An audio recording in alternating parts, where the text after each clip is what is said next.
मुस्कुराहट और आंसू हैं। इन दोनों का एक साथ मिलना मुश्किल है, लेकिन जब ये दोनों मिलते हैं वह पल सबसे खूबसूरत होता है। कर्म ही सबसे बड़ा धर्म है। भगवान श्री कृष्ण गीता में अर्जुन को उपदेश देते हुए कहते हैं कि व्यक्ति कर्म करने के लिए ही पैदा हुआ है, बिना कर्म किए कोई रह नहीं सकता। मनुष्य को परिणाम की चिंता किए बिना अपने कर्तव्यों का पालन करना चाहिए। क्रोध मनुष्य को नरक की ओर ले जाने वाला द्वार है। क्रोध करने से व्यक्ति का मन अशांत हो जाता है। वह आवेश में आकर कई बार अपना ही नुकसान कर बैठता है। भगवान श्री कृष्ण कहते हैं कि मनुष्य को क्रोध करने से बचना चाहिए। कितना भी क्रोध क्यों ना आए, स्वयं को शांत रखने का प्रयास करें। इस संसार में आज जो तुम्हारे पास है वह कल किसी और का था, परसों किसी और का होगा। तुम यहां खाली हाथ आए और खाली हाथ ही जाओगे। मन पर नियंत्रण रखना जरूरी है। मनुष्य का मन वायु की तरह चंचल होता है। यह मन ही है जो मनुष्य को काम वासनाओं की तरफ भटकाता रहता है। अगर जीवन में सफल बनना है तो मन पर काबू करना बहुत जरूरी है। मन को वश में करने से दिमाग की शक्ति केंद्रित होती है, जिससे कार्यों में सफलता मिलने लगती है।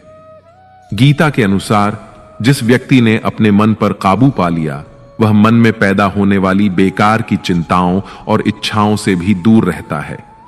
साथ ही व्यक्ति अपने लक्ष्य को भी आसानी से प्राप्त कर लेता है। अगर मन वश में नहीं करोगे तो वह तुम्हारा सबसे बड़ा शत्रु बन जाएगा। हमेशा शक करने वाला व्यक्ति कभी शांति प्राप्त नहीं कर पाता। इसलिए संदेह करने से बचें। अधिक संदेह करने से मन की शांति भंग हो जाती है और व्यक्ति भ्रमित होकर अपने संबंधों को नष्ट कर डालता है। मनुष्य के कर्म ही उसके जीवन का आधार है। वह जैसा कर्म करता है वैसा ही फल उसे मिलता है। अगर वह अच्छे कर्म करेगा तो उसे अच्छा परिणाम प्राप्त होगा, और अगर वह बुरा कर्म करेगा तो उसे बुरा परिणाम ही भोगना होगा। इसलिए व्यक्ति को हमेशा अच्छे कर्म करने चाहिए। हमारे दुखों के 5 कारण हैं। 1. जो व्यक्ति अपना मनचाहा प्राप्त होने पर कहते हैं प्रभु की कृपा है, पर मन के विरुद्ध होने पर उदास हो जाते हैं, यही प्रभु की कृपा का अधूरा दर्शन दुख का पहला कारण है। 2. दूसरे व्यक्ति का कुछ भी हो, उसका चाहे अहित हो वह चाहे दुखी हो, पर हमारा भला होना चाहिए। हमारा यह मलिन स्वार्थ हमारे दुख का दूसरा कारण है। 3. हमें वर्तमान में जो वस्तुएं प्राप्त हैं या अभिलाषाएं हैं उनके छिन्न जाने या न मिल पाने का निरंतर बने रहने वाला भय हमारे दुखों का चौथा कारण है। 5.